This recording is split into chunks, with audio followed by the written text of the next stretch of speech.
see dope people.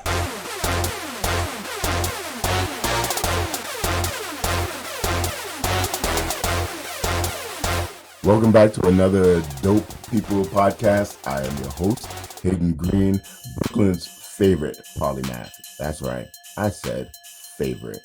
And we talk to dope people on this show. And for those of you who didn't grow up when the term was really popular, dope just simply means somebody who's amazing, something that is interesting, something that you really, really like. So I talk to people that have actually done dope things or are doing dope things. And my guest today, I'm really excited because he has a long list of things that I think he's done that are dope. So I'm excited to talk to him. Welcome to the stage, Mr. Jamal Sullivan. How you doing, Jay? I'm doing great, man.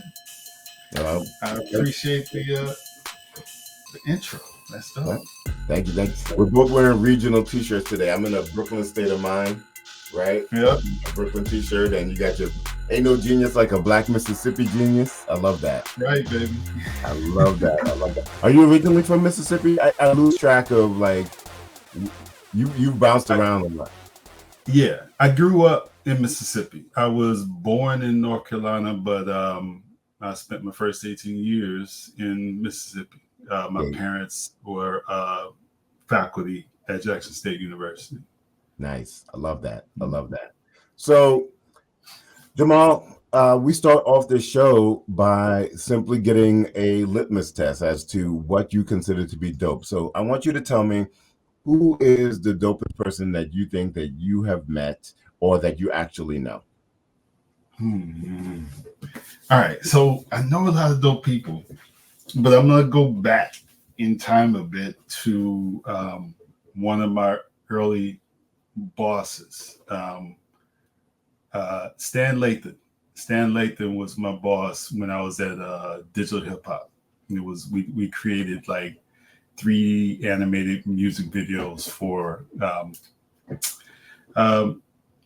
mainly Def Jam artists. Mm-hmm. And Stan was a part of the executive team that ran the studio. And I got a chance to, spend time with him, like, pretty one-on-one time with him. And I say he's dope because he allowed me to see what my worth was as an artist, right? And he didn't let me, sort of not recognize that. Right. Right. He didn't mentor me directly, actively, but he did let me know, hey, what you're doing is great, and your opinion is valid, and don't let anybody, sidetrack you. Because we were working on some animated music videos, and I was directing, and he told me, if there's ever an issue, if you ever have a problem, you let me know. Mm-hmm. And I'll help you work it out. And on this particular video, I had a problem. Like there were 2 other people in the office that were trying to basically undermine what I was doing with the video, and they were trying to drive in another direction, trying to make me make changes that they wanted to have happen. But I was like, nah, that doesn't make sense. And so I was like, all right, let me go talk to Stan. I talked to Stan, and he came back. He was like, yo, leave him the alone. He like really just like, he lit into it. He's like, yo, this is Jamal's. He's got it. You think you know what's best, and I'm telling you to leave him alone. And I had never had like in the work environment like that. I never had anybody just like basically say, nah, he's got this. Yeah. Back off. I never had anybody like really stand up for me like that and be like, yo, you know what you're doing. Yeah. And so that was powerful for me. And I thought that was dope because, there wasn't necessarily to put that kind of energy into me. I don't know if many people would have done that, with I was just a young kid. I knew what I was doing. I thought I knew what I was doing, and I knew what I was doing was dope. But he, co-signed, and he, stood up for me as, a very, he's Stan Lathan. He's been in the business for generations. So I was like, that's amazing that he recognized what I was about, and like, yeah, you got something. So that helped me recognize that I had something and I can do what I wanted to do. Listen, all it takes is for one person to be like, no, you're on the right track. Keep on going. To really, especially for artists, right? Like we get in our heads all the time, like, I don't know if this is the right thing that I should be doing. But all it takes is one person to be like, this is dope. This is what you're doing. Keep in this direction, and it'll yield some fruit. So yeah, I can see that. It was powerful. It was powerful. Yeah. Well, Jamal, I had a lot of things to choose from when I was thinking about what I think is dope about what you're doing or what you have done, and I landed on two different things. Okay. That really have nothing to do with animation, believe it or not. All right. Really? You have a quilting project with your mother. Yes. Right. So you have a quilting project with your mother, but you also actively participate in a group of African Americans who dive into places to recover artifacts about African American history. Is that correct? Yes. Diving with a Purpose is the name of the group. And 2 years ago, I got certified to do underwater archaeological drawings. So basically, they trained me in how to map out a dive site, and in anticipation of being a part of the volunteers that dive on these different ships. Like they're diving on Clotilda right now. Well, not right now, but they're diving on Clotilda and recovering a lot of that work. And I just wanted to put myself in a position where I could be a part of something like that.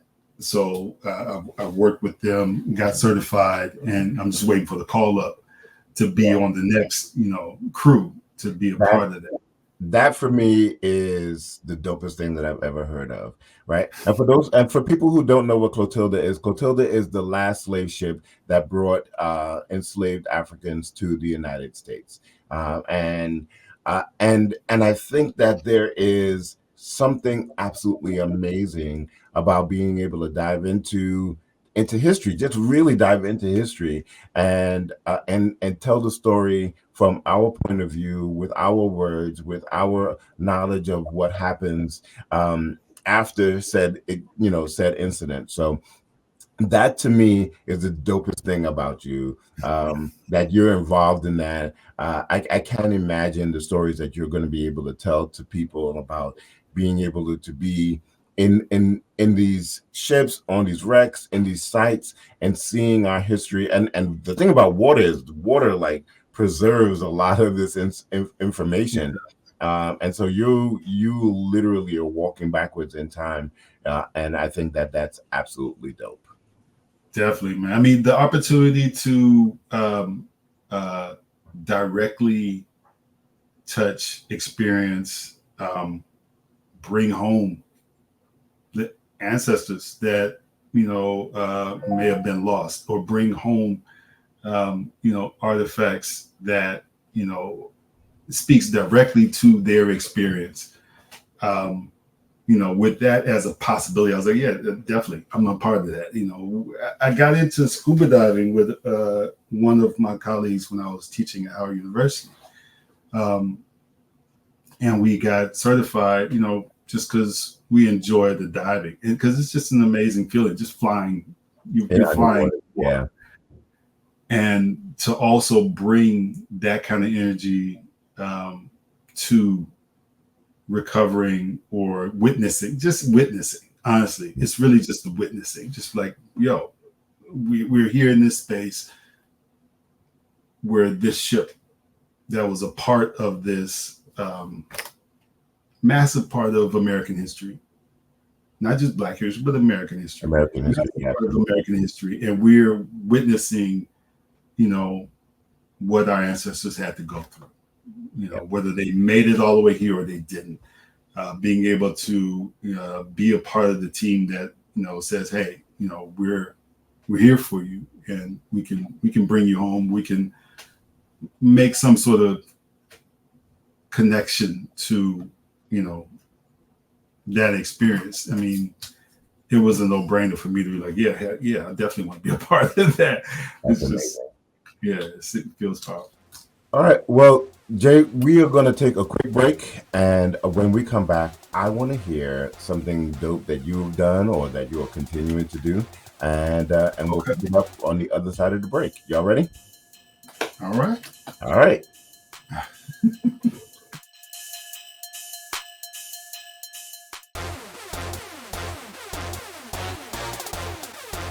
And we're back with Dope People. Today, my guest is Jamal Sullivan. Jamal's amazing. Jamal, as I mentioned in the last episode, in the last segment, is an animator. He is a diver.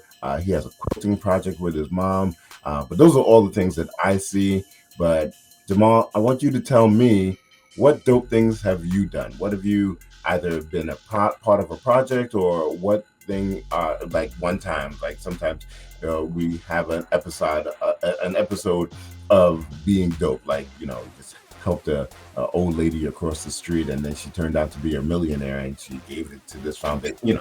I make stuff up. I'm a writer, but you tell me, Jamal, what dope things are you doing? Well, you mentioned a couple of the fact that I've had an opportunity to do these quilts with my mom. We've done these story quilts, chronicling Laurel, Mississippi, which is where she grew up, chronicling the Black community there, and just making imagery and writing text that sort of explains what it was. So that's one thing. I'm the first graduate from the electronic studio major at Howard University. Wow. College of Human Arts. I helped to shape this major. Electronic studio was the major that we created in the fine arts department for students that were interested in digital art. I mean, ultimately, when I started, animation wasn't as huge as it is now. And I knew I wanted to be an animator from a very long time. And so we had to create this major and so I helped co-create this major. I was first graduate from this program with my mentor, Dr. Lee, Chichong Lee. She was very instrumental in my education career because actually 10 years after graduating, she told me when I graduated, she was like, look, 10 years from now, I'm gonna come look for you. I want you to come back and teach. True to her word, 10 years down the line, she's like, you ready? I was like, oh, you were serious? It's like, oh, wait a minute.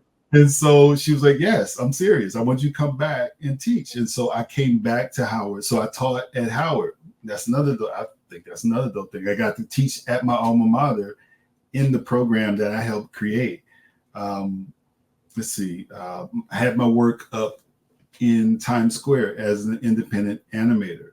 My work was up as part of a ad campaign for Adobe Radio for like a week. My work was in Times Square as an independent artist. So that was dope. I animated a Basquiat painting. There was a painting with that Lee Jaffe and Jean-Michel Basquiat created together. And Lee, I actually worked with Lee at Digital Hip Hop. And he came to me years later, was like, hey, I have this project. And I was like, I would love to be a part of that. So he gave me an opportunity to animate the creation of this painting that he and Basquiat made together. he had like some of the preliminary steps, so I had to kind of recreate the whole process. That's so I got to kind of get in Basquiat's head and kind of recreate some of his brushstrokes in animating this painting. So that was awesome. That was a really meaningful creation. That was fun. See, I knew that there was a reason that I wanted you on the show. These are all really dope things, and we're gonna get all of the stuff and hopefully put it up in the show notes so that people can see what it is that we're talking about. Jamal, I want to thank you so much for jumping on. This has been really a great episode. We always end with one particular dope moment in history. And I was doing some research and I came across something that I didn't know about. So one of the things that happened when we as a people were we gained our freedom was that there was a promise of this whole 40 acres and a mule kind of thing. But a lot, that promise was never fulfilled. But there were a lot of people who took it upon themselves to get out there and try to make a name for themselves and make a place in this world for themselves. So there's a national site called the New Philadelphia National Historical Site. And what it is this man in 1836, I believe it was, 1836, says, you know what, I'm going to take myself and I've made some money and I'm going to buy my freedom and I'm going to buy the freedom of my 15 relatives. And we are going to go buy land in Illinois, close to the Mississippi border. And we're going to build this whole town out here, and it's going to be called New Philadelphia. So New Philadelphia starts to strive. It starts to be wealthy, but much in the way of a lot of the settlements, these black settlements, they were either burned to the ground or flooded out. New Philadelphia was a victim of the railroad. They built the railroad and they bypassed New Philadelphia on purpose. And because of that, a lot of things stopped coming to New Philadelphia, so they weren't able to sustain, and eventually the town went away. So I thought it was pretty dope, where it's like, you know what, I've got enough money, I'm gonna grab my family and I'm gonna create a town, right? Like a lot of people like, I'm gonna create a business or I'm gonna create a family, but to the foresight to say I'm gonna create a town, I thought was pretty dope. So yeah, it is. That's awesome. So that's my dope moment in history for today's episode. But it has been so amazing. I can't wait to sit and talk with you a little bit more about some of the things that you were talking about. So we chop it up all the time, but we chop it about these things that are happening right now. I'd love to talk about some of the things in your past. So Jamal, thank you so much for being on the show. I hope you had a good time. Oh yeah, man. This is awesome.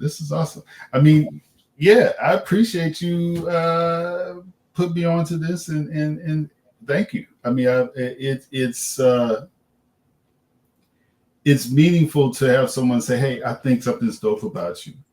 I think that's a really powerful thing. And it's a very vulnerable place to be on both sides of that equation. So I appreciate you stepping out and being like, word, I think something's dope about you. Because that means a lot to have someone say that to me, that touches me. So I appreciate that immensely. Thank you. Sort of energy is really powerful. And thank you for wanting to participate, because listen, it's tough to talk about ourselves sometimes, but it's equally tough to listen and think and hear what people think about us. So we're going to wrap up today, and again, subscribe, like, and do all the things with this podcast, and please share it as much as you possibly can. Listen, if you know somebody who needs to be on the show, if you know a dope person, please get in contact with me, and we will put them on the show. But until then, I want y'all to be well and go out and be dope.